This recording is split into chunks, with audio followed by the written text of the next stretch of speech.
Je voudrais tant voir ma maison bâtie sur un terrain solide, voir ma foi forte comme un roc, voir la parole de Dieu m'être point d'appui, voir ma vie ancrée dans son amour.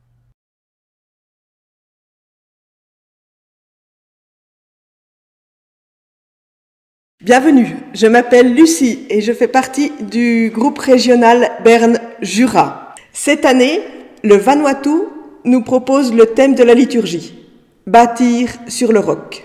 La situation sanitaire actuelle nous oblige à repenser nos rencontres. Voilà pourquoi la formation aujourd'hui sera par vidéo et raccourci. Bonjour, je suis Maximilie et je participe à la JMP pour être en lien avec les femmes du Vanuatu. Je suis sensible à la cause féminine. La chrétienne engagée que je suis pense que les femmes doivent prendre leur place dans la société, leur place de leader. Bonjour à toutes, je m'appelle Lina et en ce jeudi 14 janvier, nous sommes habillés en noir par solidarité des femmes victimes de violences. C'est pourquoi nous portons le badge Jeudi en noir. Bonjour, je suis Carola. En tant que membre du comité suisse, j'aimerais vous encourager de préparer la célébration de cette année comme d'habitude. Nous espérons que la situation nous permettra de préparer la célébration le 5 mars. Ce jour est très important pour nous parce que pratiquement toute la collecte sera récoltée ce jour-là. À part des conseils que nous vous donnons sur cette vidéo, je vous conseille le site de la JMP wgt.ch où vous trouvez plein de choses. Par exemple, il y a un entretien avec Laurence Gongloff, qui est la présidente de la Journée mondiale de prière internationale, qui explique le fonctionnement de la JMP mondiale.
Bonjour à toutes, j'espère que vous allez toutes bien malgré les circonstances.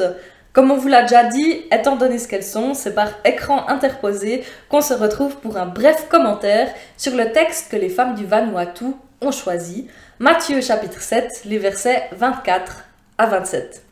Les informations que je vais vous donner et puis les réflexions que je vais partager, elles sont pensées comme un complément au livret de la JMP où il y a aussi un commentaire sur le texte.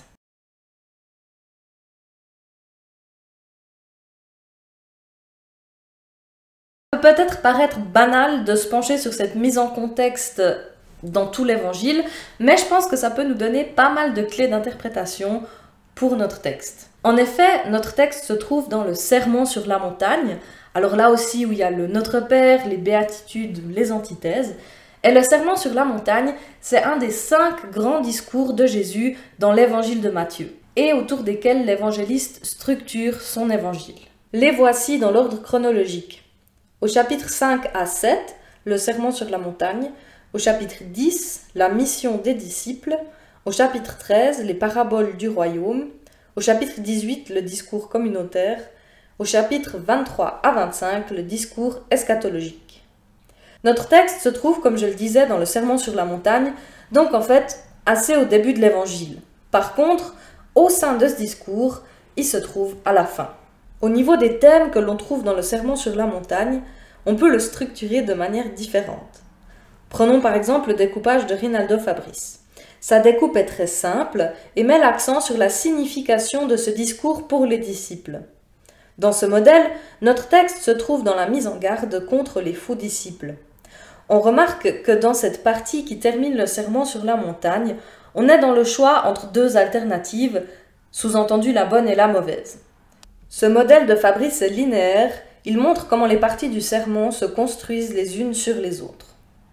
Ulrich Lutz, lui, propose un modèle qui se base plus sur la symétrie des différentes parties et qui montre par conséquent comment les différentes parties se répondent. Il y a une introduction et une ouverture, auxquelles correspondent une conclusion et une fin qui sont bâties autour d'une partie centrale. Cette partie centrale est elle aussi construite symétriquement, c'est-à-dire en miroir. Les antithèses et la partie possédée, jugée, demandée entourent la partie centrale qui se divise en 2. Au centre, le cœur du Sermon sur la montagne, c'est le Notre Père qui est entouré du thème « La justice devant Dieu ». Maintenant, notre texte ne se trouve justement pas dans cette partie centrale, mais tout à la fin, littéralement dans ce que Lutz appelle la fin. Mais il ne faut pas croire que notre texte n'est pas important parce qu'il vient en dernier. En effet, d'une certaine manière, c'est lui qui a le dernier mot, c'est à lui que revient de terminer ce discours par une image mémorable. François Vouga, que je vais majoritairement suivre dans cette partie, reprend partiellement le modèle de Fabrice en ce qu'il voit la fin du discours dans les versets 13 à 29 et pas seulement dans les versets 23 à 29. Pour Vouga, le Sermon sur la montagne se termine sur la perspective des 2 chemins à emprunter. En 7.13, la porte étroite et la porte large. En 7.15, les faux prophètes et les vrais prophètes. En 7.21, les vrais disciples et les faux disciples. En 7.24, la maison sur le sable et la maison sur le roc.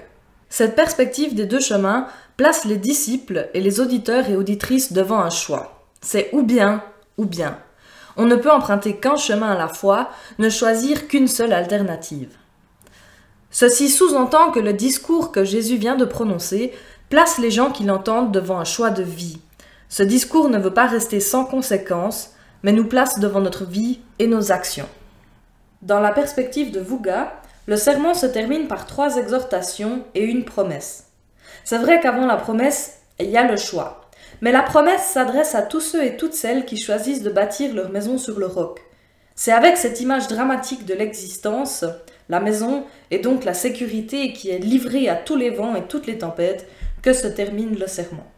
Pour citer Vuga, la vie spirituelle de l'individu est prise au sérieux comme une histoire personnelle dans laquelle la compréhension de soi et l'attitude existentielle du sujet se trouvent mises à l'épreuve.